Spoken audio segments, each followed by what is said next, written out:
Fort McMurray is a town full of history, a hub for important Canadian business. In northern Alberta, about 435 kilometers north of Edmonton, you'll find the city of Fort McMurray.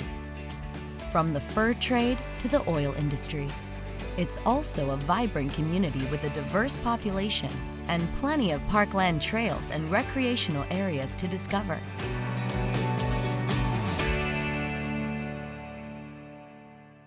The entrepreneurial spirit is alive and well in Fort Mac, and it is often inspired by personal passions.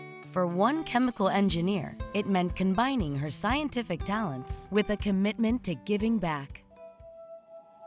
When we started TELUS Lipsticks, we wanted it to be more than just a makeup company, more than just a lipstick brand.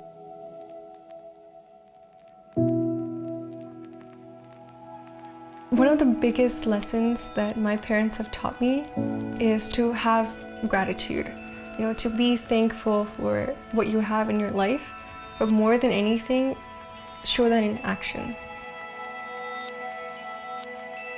I was only 10 years old when I moved to Canada with my parents and my sister. When my parents first told me that we were going to move to Canada, we didn't know what to think of it. The only thing that we knew was that my parents thought that it was best for us. It was best for in terms of education, in terms of our professional life, in terms of our personal life, and that's the reason they wanted to move to this new country. We made our home in Edmonton, and then I think we're here about 6 or 8 months, and then I remember my dad coming home and telling us that we're going to move to Fort McMurray. When you leave your home, at first it is quite, it's scary, it's traumatizing. But after like a couple of days, everyone was just so friendly. And it went from like a very scary situation to a very exciting and fun situation. I got into the University of Alberta School for Chemical Engineering in Edmonton. TELUS Lipsticks, it was a really interesting idea, the way it came to me especially. My partner, Akash Gupta, he went shopping with his mom and dad one day, and while he was waiting in line to buy the products, he started reading one of the labels, and even as a chemical engineer, he wasn't able to make sense of a lot of the ingredients that were on the list. And that's when we started working, that let's make a product that's good for you. I am making the shade Very Berry, and using natural ingredients and organic ingredients that you can find in the kitchen, like avocado oil, castor oil, cocoa powder, and Australian red reef clay. And I think we're almost about done. I'm just gonna stir that. A huge part of my company is about investing in women and creating a safe and secure environment for them to grow and so that they can have the opportunities to pursue what they want. I strongly believe that education is like such a transformative tool. It gives them so many opportunities to create themselves a better life, a secure life. After our first year was done of TELUS Lipsticks, we gathered up part of our profits and we invested in a local school in a place called Gopininipalam. It's a village in India where my family is from. My parents sacrificed so much. I think it gives me a lot of motivation because I know that I have to take advantage of every single second, every single minute of my life to make sure that I pay them back, because their kids now have such a wonderful, beautiful life because of what they did. Believe it or not, Fort McMurray is home to a shipyard that goes back to the days of the fur trade. One man has fought to keep this local treasure preserved for generations to come.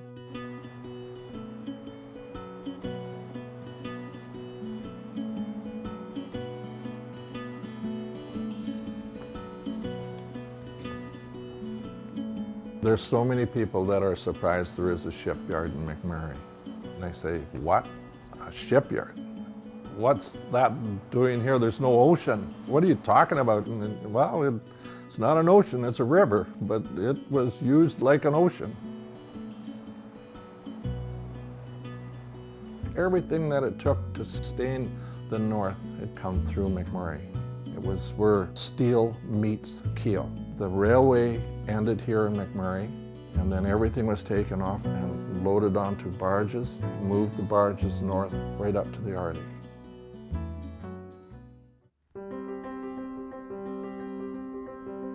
I lived next door to the shipyards.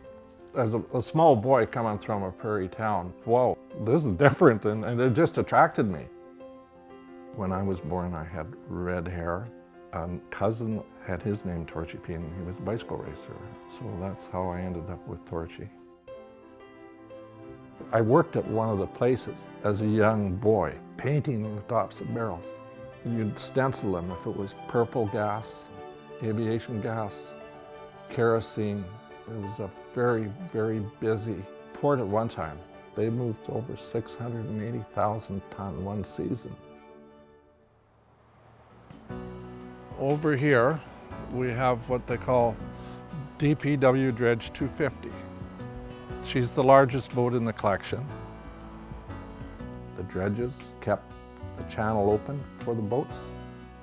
Behind the dredge is called the McMurray. It's what used to push the dredge to its work locations up and down the river. On this side, we have what they call the Miscanal. The Miscanal marked the river for the larger tugboats to travel down the river safely.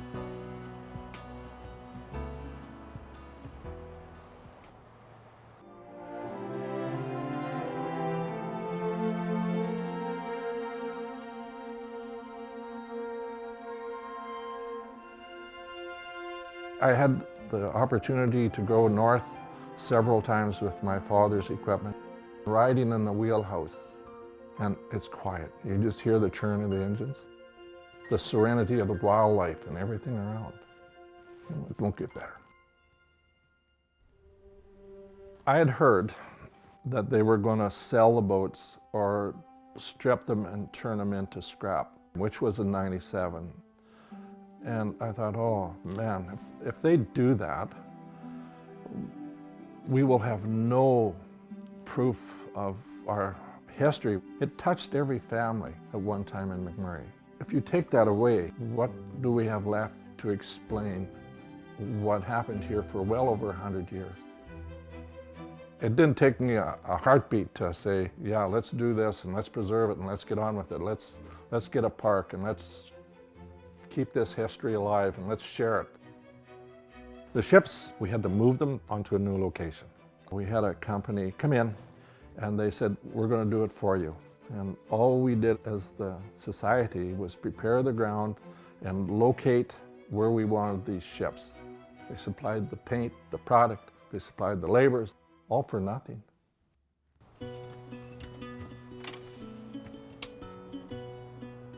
Torchy had a very specific vision of what he wanted to see.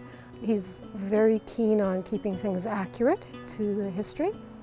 His volunteer hours were amazing, something like 25,000 hours throughout the 14 years that he worked with us. I thought it was an honorable thing to do for all the people that worked on the river system. I just loved to do it. I really, really wanted to do it, and I thought, yeah, my heart was there for sure to get it done and do it right.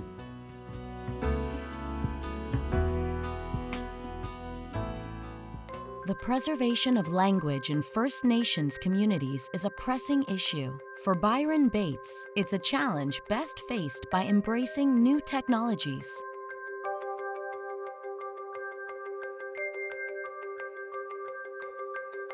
I'm what you call a Bill C-31. That means when my grandmother married my grandfather, she was a full-blooded Native woman and he was a white person, that she lost all her treaty rights and was removed from reserve. You know, we lost all that culture and language and everything. So the Canadian government finally amended the Indian Act on April 17th, 1985, which allowed my family to get their treaty rights back. My grandmother speaks English, French, Cree, and Dene, and now there's me 2 generations later, I only speak one language, English. A lot of people ask me how big is the Cree language, and I reply that the Cree language would be Canada's national language if the Europeans never came to North America. When I came and worked for the Athabasca Tribal Council, and I came across a statement that came from our board of directors, who are the chiefs. When they said, we need to revive our Dene in Cree languages. So then I started looking at how can we do that. That's where Byron came in and said, hey, I can develop this app and it could be for anybody. Anyone can download it. You can download it. And then you can practice learning Cree. So when you open the app, the first thing that comes up is the Athabasca Tribal Council Cree Language Translator just talks about the purpose of the app and what it's designed for. And when you click on the Cree tab, you get all the categories of the words. You can click on a category, it'll give you the list of words. If you want to do buildings, you want to hear what a bank is, Sunyaukamik. You can scroll through, it's got the words in English and in Cree. There's also a maps tab. Say you click on Fort McMurray First Nation, and the map will take you, and you can zoom out and see where it is, and that's about it. Rita Martin had a huge role in this app. She's a fluent Cree speaker. She has a wealth of experience. You know, she's a former chief of her nation. It is indeed an honor and a privilege to have translated the English words into the Cree language. And then for me to be the voice of the app, I think that's an honor.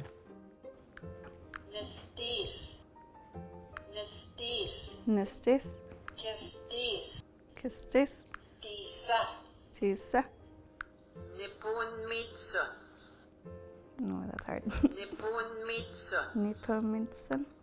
Melanie Cheecham, she's a young lady that works in our band office, and she's been using the app, trying to learn Cree. She's posting words, taping them to her walls. The Mickey one. Trying to learn so she doesn't lose her language. Anuk. Language is important because it's part of who you are. The fact that we're losing our languages is that we're losing part of our history.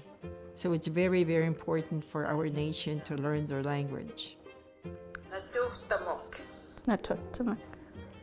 For me, this app was a great way for me giving back. ATC gave me funding to go through 4 years of university. So now I'm able to come back here and use the skills that they helped me learn. I come back here and help them fulfill one of their dreams of building this app. Fort McMurray has an incredibly diverse population, with employment opportunities attracting people from all backgrounds and ethnicities. The Nigerian Canadian community is especially notable, with an association that aims to support its own members as well as the entire Fort Mac community. Coming to Canada, working hard, working for myself is one of the things that I wanted to do. Because my background, working in the farm, has actually helped me that you can be who you want to be, if you work very hard. I was accountant back home. My dream was to have my own accounting practice.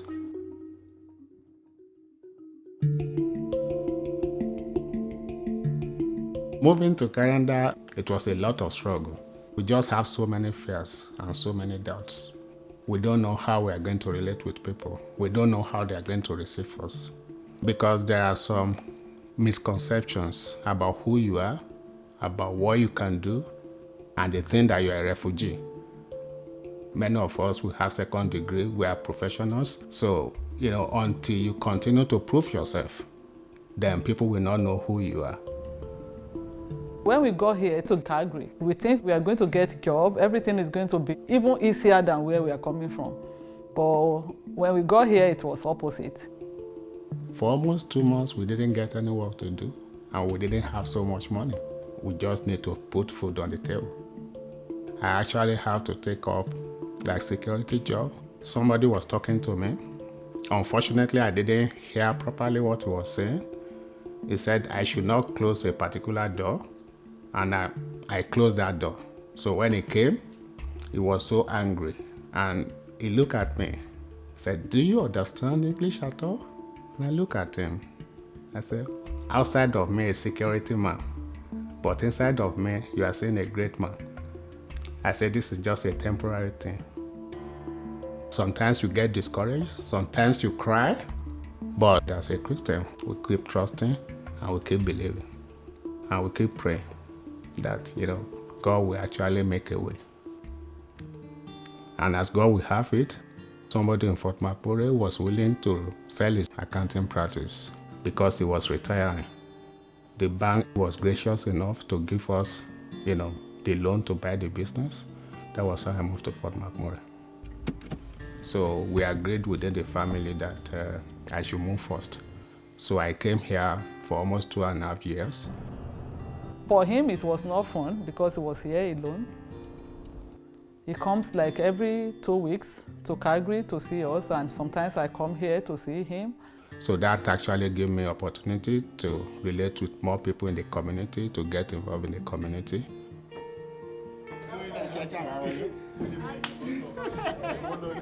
And eventually, that was how I became the president of Nigeria-Canada Association of Fort McMurray. And I think the association kind of gave him another family, because now he has a lot of close people by, like people that are willing to help him. Since I became the president, we were able to raise 17,550 for the Northern Let Foundation in Fort McMurray. So I'm really proud about that. When I was growing as a young person back home in those days, I dreamed big, but I cannot imagine that it's going to be like this.